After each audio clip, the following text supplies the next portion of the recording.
Halo, selamat pagi. Pagi Kak. Sebelumnya kakak minta waktunya bentar ya.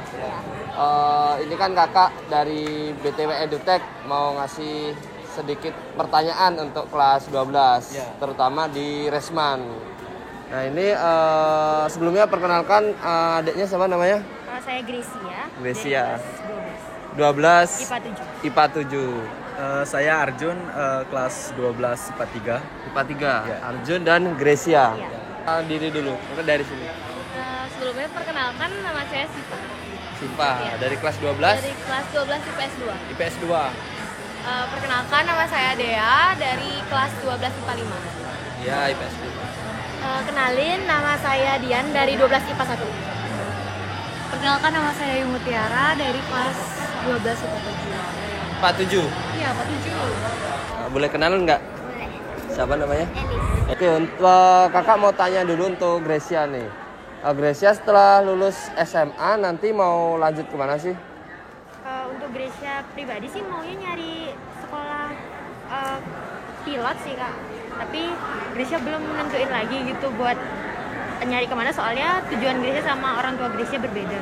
Oke, jadi Gracia setelah lulus SMA mau lanjut mencari sekolah pilot. Untuk Arjun, gimana nih Arjun? Kalau untuk saya sendiri sih mau lanjutnya ke Akpol ya Kak. Akpol. Polisi. Oke, mantap banget nih untuk adik-adik kelas 12 di Resman. Ada yang mau cari pilot dan ada mau masuk Akpol. Kira-kira nanti untuk adik-adik kelas 12 di Resman nih setelah lulus mau lanjut kemana nih? Mungkin dari Dayu. Dayu mau lanjut ke hubungan internasional di UNUD. UNUD. Oke, jadi Dayu setelah lulus kelas 12 mau lanjut ke UNUD ngambil HI ya? Oke, alasannya kenapa kira-kira? Karena ngelihatnya keren aja gitu loh, hubungan internasional, dan emang kan harus bahasa Inggrisnya juga harus kuat gitu. Nanti setelah lulus udah ada gambaran belum sih? Pak mau lanjut kemana? Kerja apa kuliah? Kalau misalnya setelah lulus ini, saya mau kuliah di UNUD, diselingi dengan buka workshop sama kafe lainnya. Nah, itu untuk setelah lulus ini, kira-kira mau ngambil jurusan manajemen. Oke, jadi setelah lulus kelas 12 nanti, Elis mau lanjut ke PTN ya, perguruan tinggi negeri, mengambil Fakultas Ekonomi dan Bisnis. Oke, alasannya kenapa tadi? Karena saya kan mau buka coffee shop dan lain sebagainya. Mungkin dari segi keuangan bisa saya pelajari, karena perlu diketahui kan Kak, cara-cara pembagiannya bagaimana, sistem keuangannya bagaimana. Oke, Dian mau lanjut kemana? Mau lanjut ke keperawatan. Perawatan. Iya. Mau apa nih? Kecantikan atau Keperawatan di Poltekkes Bali. Poltekkes Bali? Kalau boleh tahu alasannya kenapa Dian kok pengen masuk ke perawatan Poltekkes di Bali? Awalnya kan dari dulu tuh emang suka ke kesehatan, apalagi sekarang ikut ekstra PMR, jadi biar ngembangin lagi sih. Sekarang dia mau lanjut kemana? Kalau saya sih pengen lanjut ke UNUD, jurusan psikologi. Kenapa? Soalnya pertama sih suka ya cerita sama orang, suka dengerin orang cerita. Siva, setelah lulus SMA mau lanjut kemana? Rencananya ke ilmu komunikasi di UNUD juga.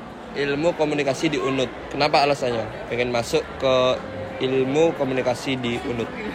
Aku pengen aja sih Kak, kayak sekalian ngembangin skill komunikasinya lebih luas. Jadi tadi udah, sekarang kakak mau tahu nih kira-kira persiapannya apa aja sih untuk menghadapi ujian seleksi masuk ke perguruan tinggi yang ingin kalian hadapi besok. Mungkin tadi udah dari Dayu, sekarang dari Dian. Oke, yang pertama tuh yang pasti sekarang itu lebih nambah gimana ya? Lebih memperdalam pelajaran-pelajaran di kelas, karena kan masuknya ke perguruan tinggi negeri itu tuh pakai SNMPTN. Jadi tuh nilai rapotnya apalagi semester 5 tuh menentukan banget. Jadi ya persiapan di kelas tuh ikut les kayak gitu-gitu. Sama lebih aktif aja di kelas biar nilainya lebih tinggi lagi di rapot kayak gitu. Mantap. Mungkin ada yang mau menjawab jawabannya sama kayak Dian.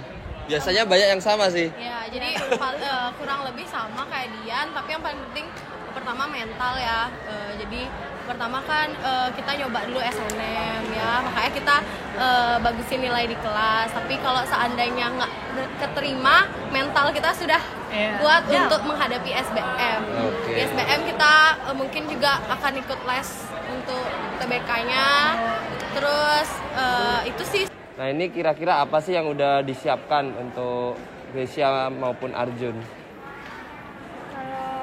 Arjun dulu deh. Arjun dulu, oke Untuk siap. saya sih persiapannya dari jasmaninya sih Kak ya.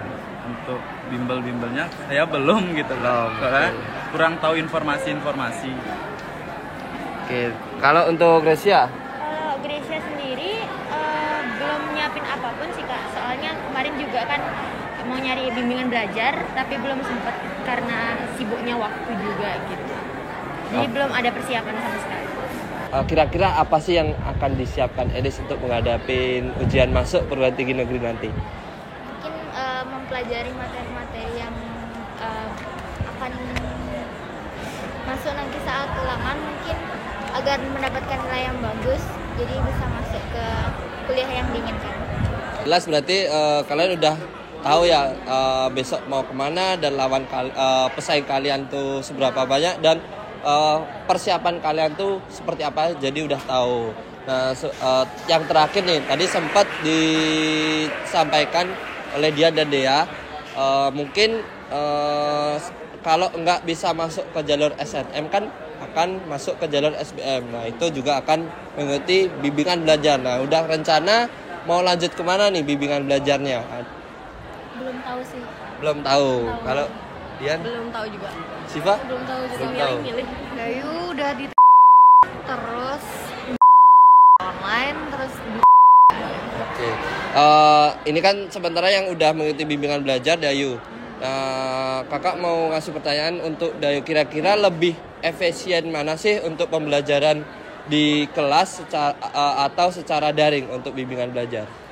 kalau bimbingan belajar tergantung sih. Sekarang kan kalau misalkan ada yang bimbingan belajar tuh fokusnya tuh untuk kelas 12, tapi kadang materi kelas 12 tuh yang dari SMA ini dan SMA ini tuh beda gitu. Maksudnya bukan beda sih, kayak misalkan SMA 7 kita anggap dia tuh lebih ngebut daripada misalkan dia udah bab 2, sedangkan di sekolah dia baru bab 1 kayak gitu. Jadi mau nggak mau dia harus ngikutin dulu gitu, jadi agak susah juga. Makanya lebih milih ke bimbingan yang lebih sepi aja kelasnya, lebih private gitu, biar fokus belajar.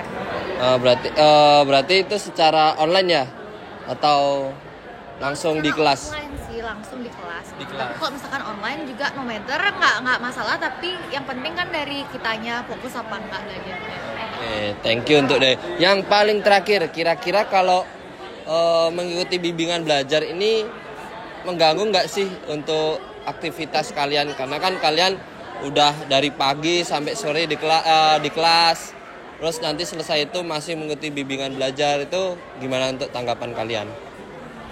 Gila sih. Kalau menurut saya sih sebagaimana kita bisa ngatur waktu aja ya untuk di sekolah, tugas-tugas di sekolah kelar, terus juga untuk di bimbelnya juga kelar juga.